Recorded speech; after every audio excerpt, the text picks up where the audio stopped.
নির্বাচন সামনে রেখে মাঠ গোছাচ্ছে ইসলামী দলগুলো। জোটবদ্ধ হওয়ার আভাস। সুষ্ঠু ভোট ও সরকারি নিরপেক্ষতা নিয়ে শঙ্কা। সংস্কার না হলে বিফলে যাবে জুলাই অভ্যুত্থান। বিনিয়োগ সংকটে ধুঁকছে স্টার্ট আপ। বছরে 200 প্রতিষ্ঠানের মধ্যে আলোর মুখ দেখছে অল্প কটি। নীতির জটিলতা দূর করার দাবি উদ্ভাবকদের। বরাদ্দ বন্টনে দুর্নীতি বন্ধের তাগিদ। আশঙ্কাজনক হারে বাড়ছে ট্রেনে কাটা পড়ে মৃত্যু। 1.5 বছরে শুধু চট্টগ্রামে প্রাণ গেছে 244 জনের। রেল লাইনে আড্ডা, অসতর্ক চলাচল আর মোবাইল ফোনে কথা বলাই প্রধান কারণ। এবং ক্ষুধার্তদের ওপর নির্বিচারে গুলি অব্যাহত। গাজায় নিহত আরও 41। 85 এলাকাকে সামরিক অঞ্চল ঘোষণা ইসরায়েলের। ট্রাম্পের যুদ্ধবিরতি প্রস্তাবে ইতিবাচক জবাব হামাসের।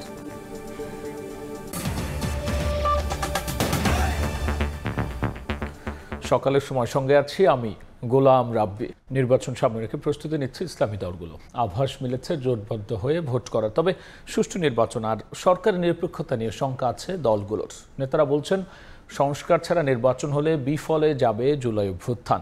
বিস্তারিত মনির হোসাইনের রিপোর্টে।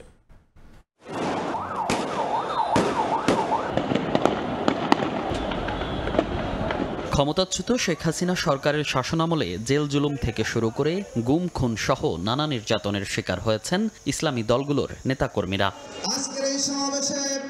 2024-এর 5 আগস্ট ছাত্র জনতার গণ অভ্যুত্থানের পর বদলেছে প্রেক্ষাপট।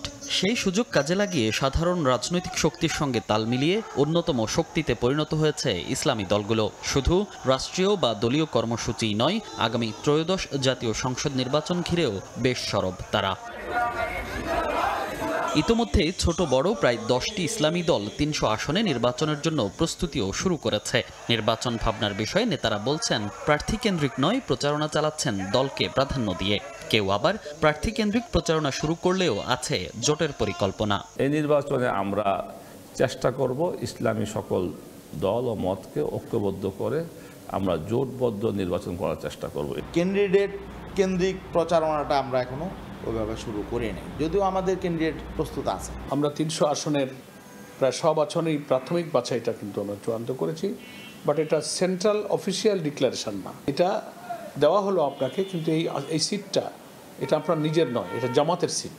যে কোনো সময় যে কোনো প্রয়োজনে জামাত যদি সিদ্ধান্ত দেয় যে কোনো সিট যে কোনো প্রার্থীকে ছেড়ে দিতে বলা হতে পারে। তবে নির্বাচনের আগে সংস্কারকে গুরুত্ব দিচ্ছে বেশিরভাগ ইসলামী দল। সুষ্ঠু নির্বাচন আয়োজনে এখনো অন্তর্বর্তী সরকার পূর্ণ আস্থা অর্জন করতে পারেনি বলেও মত নেতাদের। বর্তমান সরকার নিরপেক্ষতার যে ওয়াদা করেছিলেন জনগণের কাছে এখনো করছে, সেটার উপর ওনারা ঠিক থাকতে পারবেন কিনা, বা কোনো চক্র, সেটা আন্তর্জাতিক হতে পারে, দেশীয় হতে পারে, নানান সংস্থার কোনো প্রেসারে কতটা সোজা থাকতে পারবেন। সংস্কার এবং বিচারের কার্যক্রম দৃশ্যমান হওয়ার পরে নির্বাচনের ব্যবস্থা করা, এটা করতে গিয়ে যদি নির্বাচন এপ্রিলে হয় আমাদের আপত্তি নাই, যদি ফেব্রুয়ারিতে হয় তাও আমাদের আপত্তি নাই, যদি ডিসেম্বরে হলেও আমাদের আপত্তি নাই। অতীত যে বন্দোবস্তের মধ্য দিয়ে একটা নির্বাচন হয়ে যায়, শুধু ক্ষমতার হাত বদল হবে, মৌলিক কোনো পরিবর্তন হবে না, গুণগত কোনো পরিবর্তন হবে না, এবং জুলাই বিপ্লবের এই আকাঙ্ক্ষা পুরাই ব্যর্থ হবে।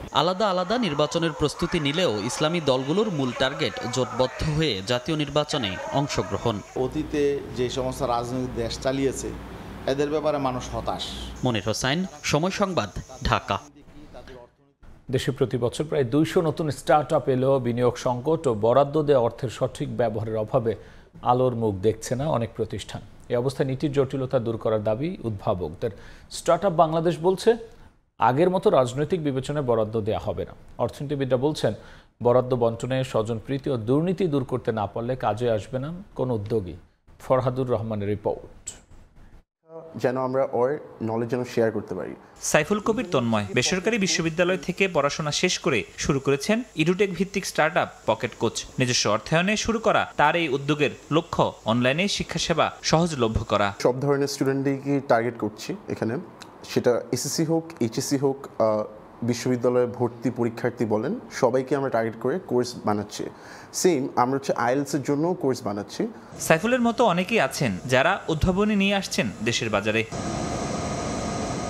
বাংলাদেশের স্টার্টআপদের খোঁজ নেওয়া প্রতিষ্ঠান লাইট ক্যাসেলস পার্টনার্সের তথ্য 2023 সালের তুলনায় 2024 সালে বেড়েছে পর্যটন বিষয়ক স্টার্টআপে বিনিয়োগের পরিমাণ। সফটওয়্যার ও টেকনোলজি এবং ই-কমার্স খাতেও বেড়েছে বিনিয়োগ, যদিও কমেছে শিক্ষা, স্বাস্থ্য আর আর্থিক সেবা খাতের বিনিয়োগ। পরবর্তীতে আমরা নতুন ব্যবসায়িক উদ্যোগকে সফল করতে পলিসি জটিলতা দূর ও স্টার্টআপে অর্থায়ন বাড়ানোর তাগিদ দিচ্ছেন এই তথ্য প্রযুক্তি বিশ্লেষক ও উদ্ভাবক। আমি মনে করি যে সরকারি আমাদের যে বিভিন্ন ধরনের পলিসি জটিলতা এবং স্টার্টআপদের মাঝে যারা ইনভেস্টর তাদের মাঝে সিঙ্ক্রোনাইজেশনের একটা বড় অভাব রয়েছে, এর ফলেই আমরা পরিণত হতে পারছি না। বিনিয়োগ খরা কাটাতে 2025-26 অর্থ বছরের বাজেটে স্টার্টআপদের জন্য আলাদাভাবে 100 কোটি টাকা তহবিল বরাদ্দ দেওয়া হয়েছে। স্টার্টআপ বাংলাদেশ বলছে, যাচাই বাছাই করে সম্ভাবনাময় হলেই দেয়া হবে বিনিয়োগ। এক্ষেত্রে আগের মতো রাজনৈতিক বিবেচনা প্রাধান্য দেয়া হবে না। পলিটিক্যাল কনসিডারেশনে যে সমস্ত স্টার্টআপগুলো ইতিপূর্বে টাকা পয়সা নিয়েছে তাদের মধ্যে আপনারা হয়তো জেনেও থাকবেন যে কিছু কিছু এখনও রেড জোনে আছে। সেই জিনিসগুলো কিন্তু আমরা বিবেচনায় আনছি, এনে প্রকৃতই যে মানুষগুলো ব্যবসা করবে, দেশের জন্য ভ্যালুয়েট করতে পারবে, ইনোভেশন এবং এন্টারপ্রেনারশিপ নিয়ে কাজ করবে, যে কাজগুলো ইতিপূর্বে হয় নাই সেই কাজগুলো নিয়ে সামনে ফার্দারিং করার সুযোগ আছে, সেই জায়গাগুলোকে আমরা অ্যাড্রেস করছি। বড় বড় উদ্যোগী যেখানে টিকে থাকতে হিমশিম খায়, সেখানে স্টার্টআপগুলো এগিয়ে নিতে সরকারি অর্থায়নের অস্বচ্ছতা দূর করার তাগিদ দিচ্ছেন অর্থনীতিবিদরা। গাইডলাইন তৈরি করা, আমি কাদেরকে দিব, কিভাবে দিব, সেই জিনিসগুলো দেখা যাচ্ছে যে অনেক সময় প্রস্তুত থাকে না। হয়তো বাজেট বক্তৃতায় বলা হয়ে থাকে, কিন্তু সেটা ইমপ্লিমেন্ট করতে যে এই ধরনের রোড ম্যাপ দরকার, যে না ঠিক আছে প্রথম 2 মাসের মধ্যে গাইডলাইনটা হবে, তারপরে আমরা বাছাই প্রক্রিয়া কাদেরকে দিব, টাকা তো আর যে কোনোভাবে দেয়া যাবে না। চলতি অর্থ বছরে বরাদ্দ দেয়া 100 কোটি টাকার অর্ধেক এ মাসের শুরুর দিকে ছাড় হবে বলে জানিয়েছে স্টার্টআপ বাংলাদেশ। ফরহাদুর রহমান, সময় সংবাদ, ঢাকা। রেল লাইনে আশঙ্কাজনক হারে বাড়ছে মৃত্যু। 1.5 বছরে শুধু চট্টগ্রাম রেলওয়ে জেলায় ট্রেনে কাটা পড়ে মারা গেছে 244 জন। এর মধ্যে চলতি বছরে 6 মাসে মৃতের সংখ্যা 89 জন। লাইনের ওপর বসে আড্ডা দেয়া কিংবা মোবাইল ফোনে কথা বলাই এসব দুর্ঘটনার কারণ। সাখাওয়াত টুটুর ছবিতে কমলদের রিপোর্ট। গত 19 জুন রাতে চট্টগ্রামের মিরেশ্বরের বারোয়ারহাট এলাকায় ট্রেনে কাটা পড়ে 3 তরুণ নিহত হওয়ার সিসিটিভি ফুটেজ এটি। দ্রুতগামী ট্রেন হুইসেল দিয়ে কাছে চলে আসলো, লাইন থেকে সরতে পারেনি তরুণরা। ফলাফল ঘটনাস্থলেই মৃত্যু। রেলওয়ে পুলিশের তথ্য মতে চট্টগ্রাম রেলওয়ে জেলায় গত 1.5 বছরে ট্রেনে কাটা পড়ে মৃত্যু হয়েছে 244 জনের। 2024 সালে মারা যাওয়া 155 জনের মধ্যে 112 জনই রেল লাইনের উপর বসে আড্ডা দেওয়া কিংবা রেল লাইন ধরে হাঁটতে গিয়ে দুর্ঘটনার শিকার। আর চলতি বছরের জুন মাস পর্যন্ত মৃত্যু হয়েছে 89 জনের, যাদের মধ্যে 44 জনে রেল লাইনে আড্ডা দিতে গিয়ে কাটা পড়েছেন। সবচেয়ে বেশি আমরা যে কারণটাই চিহ্নিত করছি সেটা হলো অসতর্কতা। কানে হেডফোন দিয়ে রেল লাইনের উপর হাঁটে এবং সেই ক্ষেত্রে তারা রেলের সাইরেন শুনতে না পেয়ে অ্যাক্সিডেন্টালি মারা যায়। দ্রুত রেল ক্রসিং পার হতে গিয়ে গত বছর 29 এবং চলতি বছর 26 জনের মৃত্যু হয়েছে। এছাড়া ট্রেনের সঙ্গে অন্য যানবাহনের ধাক্কায় 1.5 বছরে 12 জন মারা যায়।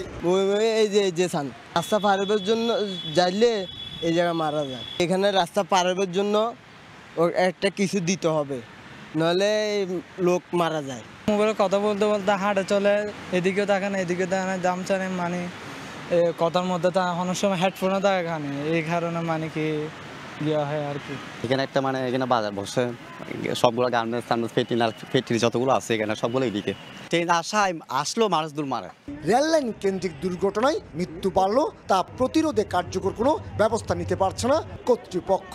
রেল লাইনের উপর বাজার, রেল লাইনের পাশে বসতির পাশাপাশি বাসিন্দারা ট্রেনের চলাচল বুঝে উঠতে না পারাকে কারণ হিসাবে দেখছেন সংশ্লিষ্ট কর্মকর্তা। ট্রেনের যে ব্রেকিং সিস্টেম, কমপক্ষে 100 মিটার আগে থেকে ব্রেক করতে হয়।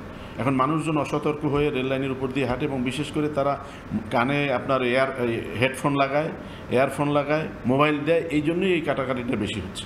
চট্টগ্রাম রেলওয়ে জেলায় 500 কিলোমিটারের বেশি প্রধান শাখা রেল লাইন রয়েছে। উন্নত বিশ্বের দেশগুলোতে রেল লাইনকে চিহ্নিত করা হয় সবচেয়ে নিরাপদ হিসেবে। তার ব্যতিক্রম চিত্র বাংলাদেশে। অসচেতনতা, অসতর্কতা, একই সাথে খামখেয়ালিপনা, এ ধরনের অন্তত 10টি কারণে রেল লাইনে মৃত্যুর হার বেড়েই চলছে। কমল দে, সময় সংবাদ, চট্টগ্রাম। 2024-এর দিনটি ছিল শুক্রবার। আগের কয়েকদিনের মতো রাজপথ ততটা মুখর না থাকলেও এদিন থেমে থাকেনি আন্দোলনের ঢেউ। কেমন ছিল গত বছরের 5 জুলাই? বিস্তারিত মাইমুনা হাদা চৌধুরীর রিপোর্টে। 5 জুলাই 2024 দিনটি ছিল শুক্রবার। ছুটির দিন হলেও কোটার বিপক্ষে 4 দফা দাবির প্রতি সমর্থন বাড়াতে অনলাইন ও অফলাইনে জনসংযোগ চালায় শিক্ষার্থীরা। একই সঙ্গে সারা দেশে আন্দোলন সমন্বয় করতে থাকেন তারা। এদিন কোটা বাতিলের পক্ষে সড়কে অবস্থান নিয়ে বিক্ষোভ করেন ঢাকার বাইরে 3 বিশ্ববিদ্যালয়ের শিক্ষার্থীরা, যা আন্দোলনে ঢাকার বাইরের সক্রিয়তাকে বাড়িয়ে তোলে। এদিকে কোটা বাতিলের পক্ষে গণমাধ্যমে বিবৃতি দেয় ঢাকা বিশ্ববিদ্যালয়ের বিএনপিপন্থী শিক্ষকদের সংগঠন সাদা দল এবং প্রগতিশীল ছাত্র সংগঠন বৈপ্লবী ছাত্র মৈত্রী। এর আগে রাত 12টায় কোটা বিরোধী আন্দোলনের সমন্বয়ক ও ঢাকা বিশ্ববিদ্যালয়ের প্রাণীবিদ্যা বিভাগের ছাত্র সার্জিস আলমকে হল থেকে বিতাড়িত করার পায়তারা চালায় ছাত্রলীগ। পরে 21 হল সহ ঢাকা বিশ্ববিদ্যালয়ের অন্যান্য হলের শিক্ষার্থীদের প্রতিবাদের মুখে তা করতে পারেননি ছাত্রলীগ নেতারা। 5 জুলাই রাতের সেই ঘটনার পর ছাত্ররা আরও বেশি সংগঠিত হয়। মাইমুনা হায়দার চৌধুরী, সময় সংবাদ, ঢাকা। শান্তই হচ্ছে না সমুদ্র। 20 দিনে 4 দফায় জারি করা হয়েছে 3 নম্বর সতর্ক সংকেত। সাগর বিক্ষুব্ধ থাকায় মাছ ধরতে না পেরে দিশেহারা কক্সবাজার উপকূলে লাখো জেলে। ক্ষতির মুখে ট্রলার মালিকরাও। আবহাওয়া বিভাগ বলছে জুলাই জুড়ে বৈরী আবহাওয়া পরিস্থিতি বিরাজ করতে পারে। মোহাম্মদ ফরাজের ছবিতে সুজাউদ্দিন রুবেলের রিপোর্ট। সাগরে মাছ শিকারে 58 দিনের নিষেধাজ্ঞা শেষ হয় 11 জুন। এরপর সাগরে যান কক্সবাজার উপকূলের জেলেরা। এরই মধ্যে সাগর উত্তাল হয়ে উঠলে জারি করা হয় সতর্কতা সংকেত। এ কারণে খালি হাতে ফিরে আসতে হয় জেলেদের। এরপর থেকে গত 20 দিনে 4 দফায় 3 নম্বর সতর্কতা সংকেত জারি করা হয়। স্থানীয় আবহাওয়া অফিস জানিয়েছে জুলাই মাস জুড়ে আবহাওয়া থাকবে বৈরী। তাই দুর্ঘটনা এড়াতে জেলেদের অবশ্যই আবহাওয়ার সতর্কতা বার্তাগুলো মেনে চলতে হবে। বায়ুচাপের তারতম্যের আধিক্য, এইটা হলো মৌসুমী বর্ষাকালের বৈশিষ্ট্য, যেই সময়ে এগুলো হবে, এইটা আসলে জেলেদেরকে এটা মানা উচিত। সাগর উত্তাল থাকায় ইলিশ না ধরতে পেরে বেকার হয়ে পড়েছেন জেলার 1 লাখের বেশি জেলে। আয় না থাকায় বিপাকে পড়েছেন তারা। অধিকাংশই ট্রলার নিরাপদ আশ্রয় নিয়েছে বাকখালী নদীতে। এতে লোকসান হচ্ছে ট্রলার মালিকদেরও। সাগর জান্নাবাড়ির মাছ মারি নাবাড়ির একদিন থাকলে 10 দিন বইতে পারে, 5 দিন 6 দিন বইতে পারে। জেলেদের জন্য বা মালিকদের জন্য কোনো ধরনের প্রণোদনার ব্যবস্থা করা যায় কিনা সেটা সরকারকে বিবেচনা করার জন্য আহ্বান জানাচ্ছি। জেলা প্রশাসন বলছে জেলেদের সহায়তার বিষয়ে কাজ চলছে। বৃষ্টি হচ্ছে, 3 নম্বর সতর্কতা সংকেত দিচ্ছে, গত কয়েকবার দিল, যার কারণে জেলেরা যেতে পারছে না। এই বিষয়গুলো নিয়ে আমাদের কাজ করার আছে। এর আগে গত বছর জুলাইয়ে সর্বোচ্চ 13 বার 3 নম্বর সতর্কতা সংকেত দেয়া হয়। সুজাউদ্দিন রুবেল, সময় সংবাদ, কক্সবাজার। ব্রাহ্মণবাড়িয়ার অভ্যন্তরীণ রুটে চলাচল করছে ফিটনেসবিহীন শতাধিক লোকাল বাস। এসব বাসের কারণে প্রায় দুর্ঘটনা ঘটলেও নির্বিকার প্রশাসন। মালিকপক্ষের দাবি তাদের বাসে সমস্যা নেই বলেই চলাচল করছে, তবে শীঘ্রই প্রয়োজনীয় ব্যবস্থা নেওয়া হবে বলে জানিয়েছে প্রশাসন। হৃদয় পালের ছবিতে উজ্জ্বল চক্রবর্তীর রিপোর্ট। ঢাকা সিলেট ও চট্টগ্রাম সিলেট মহাসড়কের ব্রাহ্মণবাড়িয়া অংশে চলছে হলুদ রঙের লোকাল বাস। দূর থেকে ভালো মনে হলেও এসব বাসের অবকাঠামো ভাঙ্গা, নেই সিগন্যাল বাতিও, হেডলাইট, লুকিং গ্লাস, এমনকি বাসের সামনের অংশের বড় গ্লাসে রয়েছে জোড়াতালি। এমন পরিস্থিতিতে ঘষা মাজা আর চকচকে রং মেখে রাস্তায় নামানো হচ্ছে ঝুঁকিপূর্ণ এসব বাস। এসব যানের জন্য প্রায় ঘটছে দুর্ঘটনা। এতে হতাহত হচ্ছেন অনেক যাত্রী ও পথচারী। এ বিষয়ে ব্যবস্থা নেওয়ার দাবি এলাকাবাসীর। লোকাল গাড়ির সবগুলোই কন্ডিশন খারাপ। 20 বছর আগে তারা ডিটফিট, তারা তো প্রশাসনের পয়সা দিয়ে চালাইতেছে। সাধারণ পাবলিক এই গাড়িতে অনেক কষ্ট করে যায়। গাড়ির অবস্থা খারাপ, সিটগুলোর পরিবেশ ভালো না, এমনকি বেশিরভাগ মানুষ দাঁড়ায় যেতে হয়। তবে বাস মালিকপক্ষের দাবি তাদের যানবাহনে কোনো সমস্যা নেই বলে স্বাভাবিকভাবে চলাচল করছে। 4 ডিজিট গাড়ি আছে কিছু, এগুলা অনলাইন জটিলতার কারণে অনলাইন হচ্ছে না, সার্ভারে টাকা নিচ্ছে না, এই কারণে আমরা এগুলো ফিটনেস করতে পারতেছি না। আর আমার জানার মতে আমাদের যে লোকাল গাড়ি ব্রাহ্মণবাড়িয়ায় ফিটনেস সকলগুলারই আছে। জেলা প্রশাসক ও বিআরটিএ বলছে এসব বাসের বিষয়ে শিগগিরই প্রয়োজনীয় ব্যবস্থা নেওয়া হবে। আমরা একটা সময় দেওয়া হয়েছে, বাঁধে দেওয়া হয়েছে, যদি এর মধ্যে না করেন তাহলে আমরা যেগুলো যে অকেজো ঘোষণার জন্য আমরা ডিসি মহোদয় স্যার যেভাবে নির্দেশনা দিবে সেভাবে আমরা কাজ করব। আমরা মোবাইল কোড করছি রেগুলার। এখন ব্যাপারটা হলো কি যে আপনার যে আসলে পরিমাণটা খুব বিশাল। আপনি একটা লোক যদি মোবাইল কোডে বের হয় দেখা যায় যে আপনার সারাদিন চলে যায়, জরিমানা হচ্ছে। আমরা তাদেরকে এটাও বলেছি যে যদি এরকম না হয় তাহলে পরবর্তী আমরা আরও হার্ডলাইনে যাবো আর কি। মালিক সমিতি ও বিআরটির তথ্য মতে ব্রাহ্মণবাড়িয়া 176টি লোকাল বাস রয়েছে, যার মধ্যে 6টি রুটে ধারাবাহিকভাবে 114টি বাস নিয়মিত চলাচল করে। উজ্জ্বল চক্রবর্তী, সময় সংবাদ, ব্রাহ্মণবাড়িয়া। ডেঙ্গু প্রতিরোধে জনসচেতনতা বৃদ্ধি এবং এডিস মশার প্রজনন স্থল ধ্বংসে বিশেষ পরিচ্ছন্নতা ও মশক নিধন অভিযান পরিচালনা করছে ঢাকা দক্ষিণ সিটি কর্পোরেশন। এই মুহূর্তে পুরান ঢাকার লক্ষ্মীবাজারে আছেন সহকর্মী আবু সাইদ নিশান, সরাসরি যাচ্ছি তার কাছে।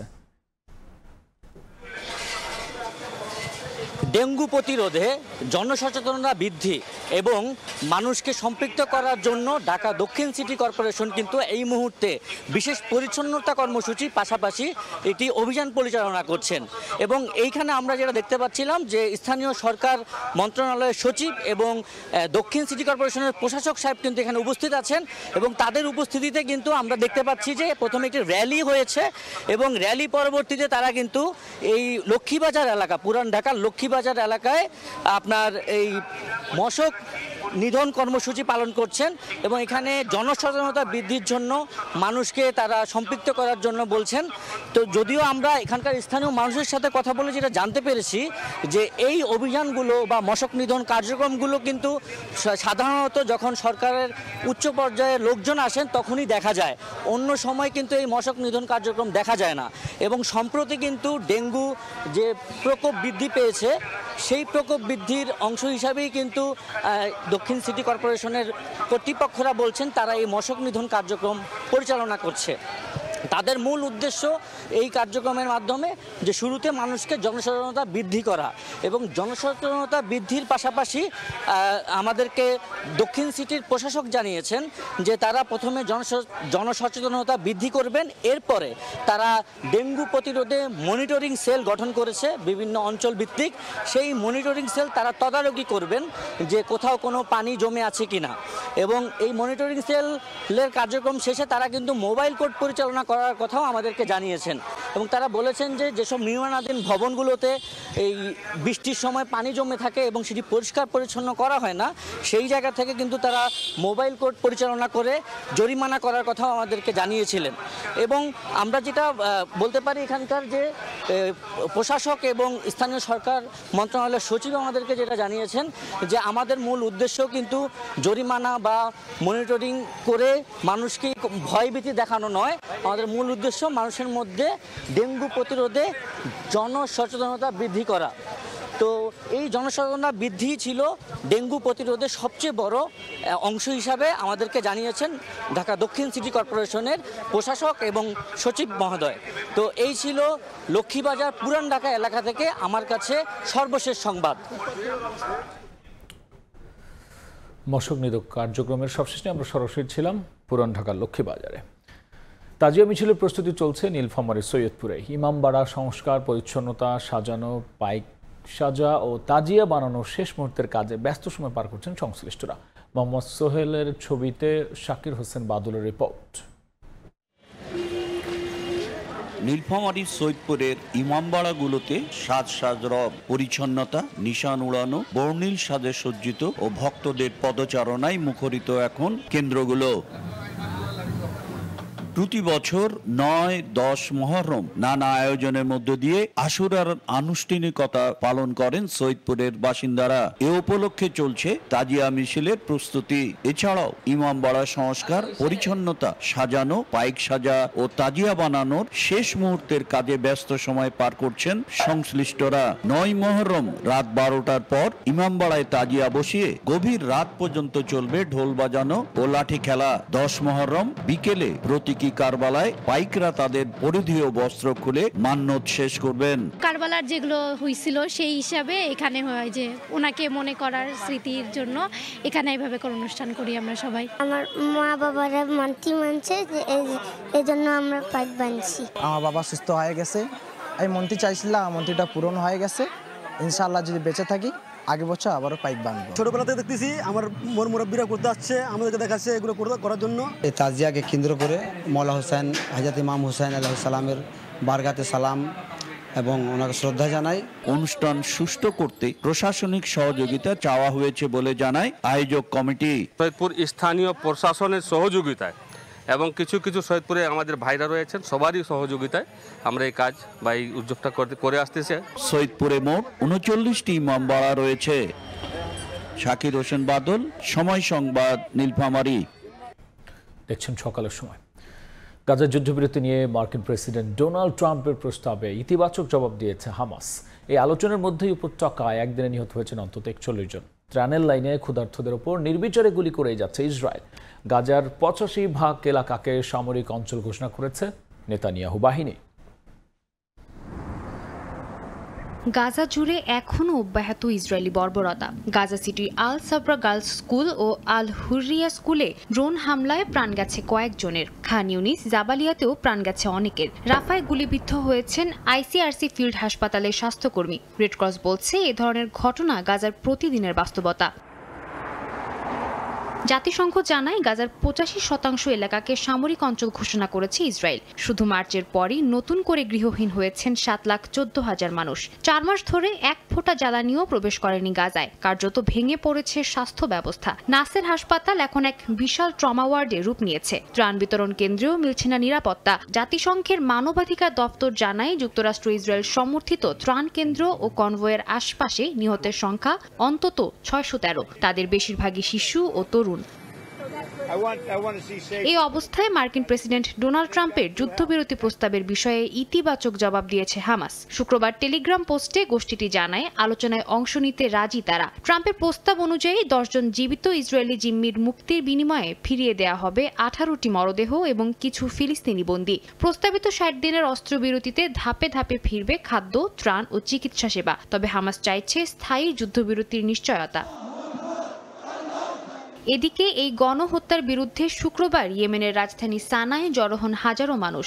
গাজার সঙ্গে সংহতি জানিয়ে বিক্ষোভকারীরা ইসরায়েল বিরোধী স্লোগানে মুখর হয়ে ওঠেন। সাদিয়া তাসনিম, সময় সংবাদ। লঙ্কানদের বিপক্ষে দ্বিতীয় ওয়ানডের একাদশে আসতে যাচ্ছে 2টি পরিবর্তন। ইনজুরি প্রবণতার কারণে বিশ্রাম দেওয়া হতে পারে তাসকিনকে। লেগ স্পিনারদের কার্যকারিতা বিবেচনায় তানভীর ইসলামকে বসিয়ে একাদশে ফিরাতে পারেন রিশাদ হোসেন।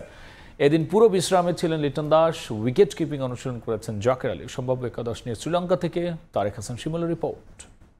শ্রীলঙ্কার বিপক্ষে দ্বিতীয় ওয়ানডেতে বাংলাদেশের একাদশটা কেমন হতে পারে সে বিষয়টা নিয়ে আলোচনা করতে চাই। প্রথম ওয়ানডেতে ব্যাটসম্যানরা ব্যর্থ হলেও খুব বেশি ব্যাটিং লাইন আপে পরিবর্তন আসছে না, অনেকটা ধারণা করাই যাচ্ছে। যেমনটা দেখেছি আজকের অনুশীলনটা, যারা আসলে আগের ম্যাচের একাদশে ছিলেন তারা পুরোদমে অনুশীলন করেছেন। তবে একটা জিনিস চোখে পড়েছে, সেটা হচ্ছে লিটন দাস, যিনি 4 নম্বর পজিশনে খেলেছেন আগের ম্যাচে, তিনি ছিলেন না আজকের অনুশীলনে। পুরোপুরি বিশ্রাম দেওয়া হয়েছে। তিনি যেই রানের মধ্যে নেই ওয়ানডে সংস্করণে, সেই চাপ থেকে আসলে নিস্তার পাওয়ার জন্য তাকে একটা বিশ্রাম দেওয়া হয়েছে। তবে আরও একটা বিষয় চোখে পড়েছে, সেটা হচ্ছে জাকের আলী অনিক, যিনি কিনা প্রথম ওয়ানডেতে থাকলেও 50 পেয়েছেন, উইকেট কিপিংটা করেননি। আজকে ফিল্ডিং কোচের সঙ্গে লম্বা সময় তিনি উইকেট কিপিং অনুশীলন করেছেন। ধারণা করা যায় হয়তো বা লিটনকে ব্যাটিংটাতে বেশি মনোযোগ দেওয়ার জন্য উইকেট কিপিং হয়তো জাকের আলীকে দেওয়া হতে পারে। তাসকিনের কথা বলতে হয়, তাসকিন দুর্দান্ত বোলিং করেছেন, লাস্ট ম্যাচে 4 উইকেট নিয়েছেন। যেহেতু তিনি ইনজুরি প্রবণ, মাত্রই ফিরেছেন, 3 মাস পরে ম্যাচ খেলেছেন, সেক্ষেত্রে আজকে তিনি বোলিং ব্যাটিং কোনো ধরনের অনুশীলনই করেননি, জিম সেশন কাটিয়েছেন। হেড কোচ নেই দলের সঙ্গে, তিনি ডাক্তার দেখাতে ইউকেতে গেছেন। হাসান মাহমুদ হয়তো একাদশে ঢুকতে পারে তাসকিনের পরিবর্তে। হাসান মাহমুদকে আমরা দেখেছি 7 থেকে 8 ওভার পর্যন্ত তিনি বোলিং করেছেন নেটে, পাশাপাশি এরপর ব্যাটিংটাও করেছেন বেশ খানিকটা সময় ধরে। রিশাদ, তিনি ফিট হয়ে ফিরেছেন, তার জায়গাটা আসলে কোথায় হবে? প্রথম ম্যাচে তানভীর ইসলামের অভিষেক হয়েছে, যেহেতু রিশাদ অসুস্থ ছিলেন। রিশাদ ফিরেছেন, বোলিং করেছেন, খুব বেশি গরম হওয়ার কারণে লম্বা সময় বোলিং করা থেকে একটু বিরত ছিলেন। রিশাদ যদি আসলে একাদশে ঢুকতে হয়, সেক্ষেত্রে তানভীরের কপাল পড়তে পারে। আমরা দেখেছি প্রথম ম্যাচে হাসারাঙ্গা যেভাবে বাংলাদেশের ব্যাটিং অর্ডারকে ধসিয়ে দিয়েছেন, সেক্ষেত্রে লেগ স্পিনাররা বড় একটা ভূমিকা পালন করবে এই উইকেটে, যে কারণে রিশাদের ইনক্লুশনটা অনেকটা অবধারিত বলতে হয়। একাদশটা যদি শুরু থেকে শেষ পর্যন্ত বলি, তানজিদ তামিম ওপেনিংয়ের সঙ্গী, পারভেজ ইমন ওয়ান ডাউনে, নাজমুল হোসেন শান্ত রয়েছেন 4 নম্বর পজিশনে। বিশ্রাম দিলেও লিটনের দিকে আসলে পাল্লাটা ভারী থাকবে দলে থাকার বিষয়ে। 5 নম্বর পজিশনে তাওহিদ হৃদয়কে আমরা দেখেছি এর আগের ম্যাচে, সেক্ষেত্রে এই ম্যাচেও তাকেই হয়তোবা দেখা যাবে। পাশাপাশি 6 নম্বর পজিশনে বাংলাদেশ ক্যাপ্টেন মেহেদী হাসান মিরাজ, তিনি গেল ম্যাচেও খেলেছেন, এই ম্যাচেও হয়তোবা তাকে এই পজিশনে দেখা যাবে। 7 নম্বর পজিশনে জাকের আলী অনেক রয়েছেন, তানভীরের জায়গায় রিশাদ ঢুকলে 8 নম্বরে ব্যাট করবেন। তাছাড়া তানজিম সাকিব রয়েছেন এবং কি 2 পেসারের কথা যদি বলি, তাসকিন না খেললে সেক্ষেত্রে হাসান মাহমুদ এবং কি মুস্তাফিজুর রহমান। দলে যদি পরিবর্তনটা দেখি সেক্ষেত্রে হয়তো বিশ্রাম দেওয়া হতে পারে তাসকিনকে, সেই জায়গায় যুক্ত হবেন হাসান মাহমুদ। আর লিটন দাসকে নির্ভর রাখতে উইকেটের কিপিং গ্লাভসটা হয়তো জাকিরকে দেওয়া হতে পারে। তারেক হাসান শিমুল, সময় সংবাদ, কলম্বো, শ্রীলঙ্কা। এদিকে এশিয়ান কাপ বাছাই পর্বে নিজেদের শেষ ম্যাচে তুর্কমেনিস্তানের বিপক্ষে মাঠে নামবে বাংলাদেশ। বাহরাইন আর মিয়ানমারকে হারিয়ে ইতিমধ্যে মূল পর্বে খেলা নিশ্চিত করায় নিয়ম রক্ষার ম্যাচ খেলবে ঋতুপর্ণা আফিদারা। মিয়ানমারের থুন্না স্টেডিয়ামে ম্যাচ শুরু সন্ধ্যা 6:30টায়। বড় স্বপ্ন নিয়ে এশিয়ান মঞ্চে পা রাখে বাংলাদেশ নারী ফুটবল দল। দক্ষিণ এশিয়ার গণ্ডি পেরিয়ে এশিয়ার বড় দলগুলোর চোখে চোখ রেখে লড়াই করে লাল সবুজ বাহিনী, আর তার ফলস্বরূপ ইতিহাস গড়ে প্রথমবারের মতো এশিয়ান কাপের মূল পর্বে খেলার টিকিট নিশ্চিত করে ঋতুপর্ণা আফিদারা। এশিয়ান কাপের মূল পর্বে ওঠার লড়াইয়ে আসরের প্রথম ম্যাচ থেকে দাপটের সঙ্গে খেলে বাংলার জয়ী তারা। র্যাঙ্কিংয়ে 36 ধাপ এগিয়ে থাকা বাহরাইনের বিপক্ষে প্রথম ম্যাচে মাঠে নেমেই বাজিমাত করে বাংলাদেশ দল। বাহরাইনকে নাকানি চুবানি খাইয়ে প্রথম ম্যাচেই 7-0 গোলের বড় ব্যবধানে জয় নিয়ে মাঠ ছাড়ে পিটার বাটলারের দল। আর পরের ম্যাচে স্বাগতিক মিয়ানমারকে পরাস্ত করে এই দলটা। এরপর চূড়ান্ত হয় অস্ট্রেলিয়ায় আগামী বছর এশিয়ান কাপের মূল পর্বে খেলার বিষয়টি। শেষ ম্যাচের আগে ফুরফুরে মেজাজে আছে পুরো দল। অনুশীলনে নিজেদের ঝালিয়ে নিয়েছে বাটলার বাহিনী। দলের পরিস্থিতি খুবই ভালো, সবাই ফুরফুরে মেজাজে, আমরা ভালোই আজকে ট্রেনিং করলাম। দলকে তো আমি দেখতে চাই বিশ্বকাপের মঞ্চে, আমাদের সামনে যেহেতু এই সুযোগটা আসতেছে, আমরা অবশ্যই এই সুযোগটা কাজে লাগানোর চেষ্টা করব। লক্ষ্য পূরণ হলেও এখনো বাকি এক ম্যাচ।